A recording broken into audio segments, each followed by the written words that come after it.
व्यास जी बोले, देखो भीमसेन, जब वृष के या मिथुन के सूर्य हो,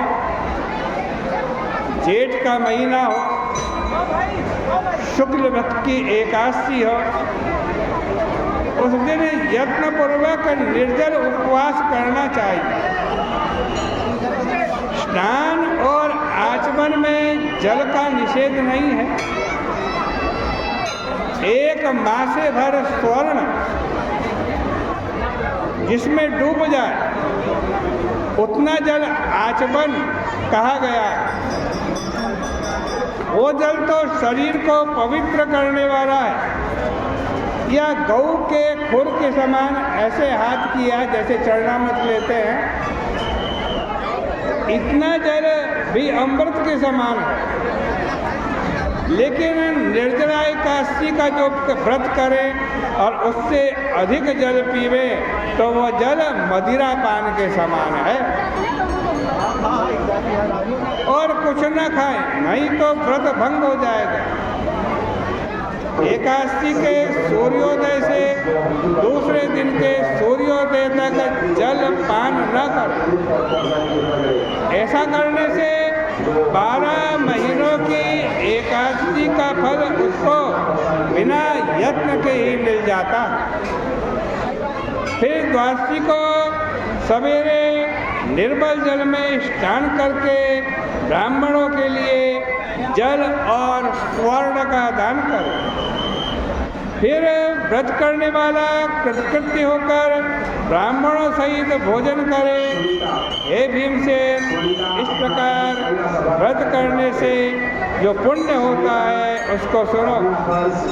साल भर में जितनी एकादशी होती हैं उनका फल इस एकादशी के व्रत करने से मिल जाता है, इसमें संदेह नहीं।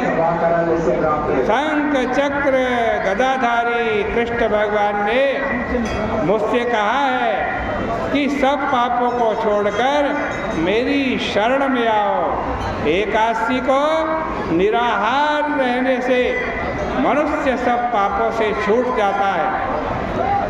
कलयुग में द्रव्य दान से शुद्धि नहीं, स्मार्थ संस्कार से भी सद्गति नहीं होती। इस दुष्ट कलयुग में वैदिक धर्म भी कहाँ रहे हैं। हे वायुपुत्र, बार बार विशेष क्या कहूँ, दोनों पक्ष की एकादशी में भोजन न करें। ज्येष्ठ के शुक्ल पक्ष की एकादशी में जल भी वर्जित है। हे वृकोदर, इस व्रत को करने से जो फल मिलता है उसे सुनो।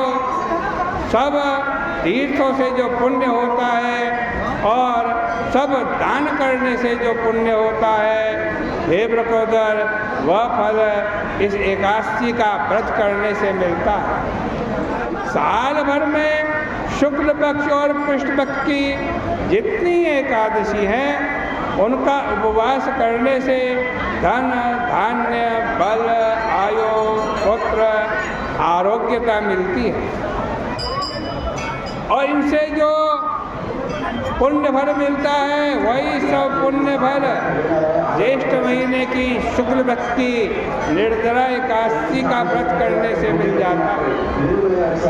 हे नर व्याघ्र, मैं तुमसे सत्य कहता हूँ कि इस व्रत को करने से बड़े शरीर वाले भयंकर काले पीले रंग के दंड पास धारी यम के दूत पास नहीं आते, बल्कि पीताम्बरधारी हाथ में चक्र लिए हुए सुंदर विष्णु भगवान के पार्षद उसके पास आते हैं जो एकादशी का व्रत करता है। अंत समय पर उस मनुष्य को विष्णु लोक में ले जाते हैं। इसलिए यत्नपूर्वक निर्जल व्रत करना चाहिए। फिर जल दान और गौ दान करने से मनुष्य सभी पापों से छूट जाता है।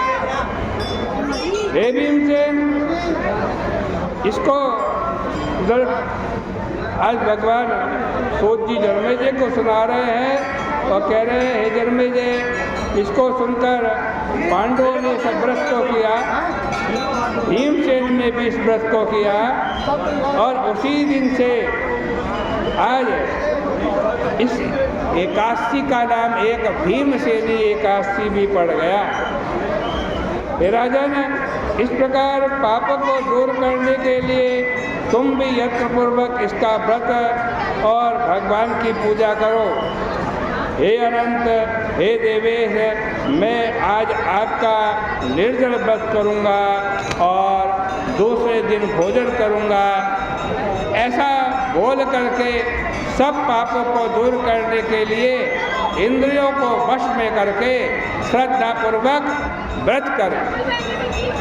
स्त्री अथवा पुरुष का जो सुमेरु या मंदराचल पर्वत के समान भी यदि पाप है तो वो पाप एकादशी के प्रभाव से भस्म हो जाता है। हे राजन, जलदान और गौदान न कर सके तो कलश में वस्त्र लपेटकर स्वर्ण दान करे। जो कोई उसमें जलदान का नियम करता है उसको हर एक प्रहर में करोड़ पल स्वर्ण दान का फल मिलता है। इसी एकादशी के दिन स्नान, दान, जप, होम जो कुछ भी मनुष्य करता है वह सब अक्षय हो जाता है। यह भगवान श्री कृष्ण ने कहा है। हे राजन, जिसने निर्जला एकादशी का विधि पूर्वक उपवास किया उसको और धर्म करने से क्या प्रयोजन। व्रत करने वाला विष्णुलोक को जाता है।